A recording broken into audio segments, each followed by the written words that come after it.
Still early in camp, who are some of the guys that you think are performing well and kind of grabbing some attention early on?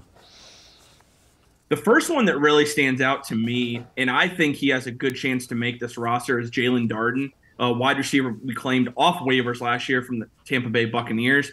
He is a guy that plays a Jakeem Grant type of role. He is that smaller type of shifty wide receiver. He's a lot younger than Jakeem Grant. He can return kicks as well, punt return and kick return.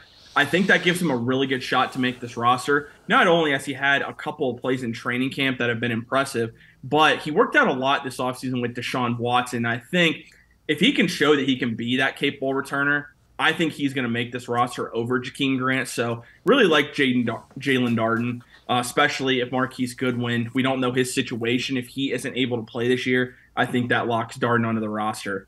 Another name, David Njoku, it sounds like has had a fantastic start to training camp, but I know we haven't seen a lot of padded practices so far, but it looks like David Njoku has been really hard for the defense to deal with, regardless of who it is that's defending him. So that's really encouraging because I think when you're paying David Njoku the type of money that you are, you need him to take that next step. And so that's really important for David Njoku. And I think he's going to develop that chemistry with Deshaun Watson that's going to carry him to the upper echelon as far as tight ends in the NFL, which we need to see from him just with the physical specimen that he is. And then Juan Thornhill.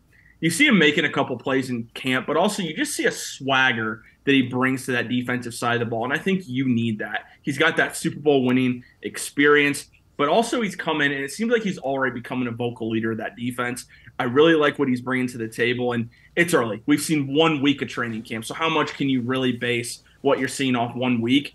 But just early on, those are some key things I've noticed so far. Yeah, and in fairness, the Hall of Fame game probably aren't going to see many guys whose names you will recognize play very much. You know, you'll get some of the rookies that'll play. DTR will play a lot, but especially the second half of that, you're going to get guys that are trying to fight on to even the practice squad with their play.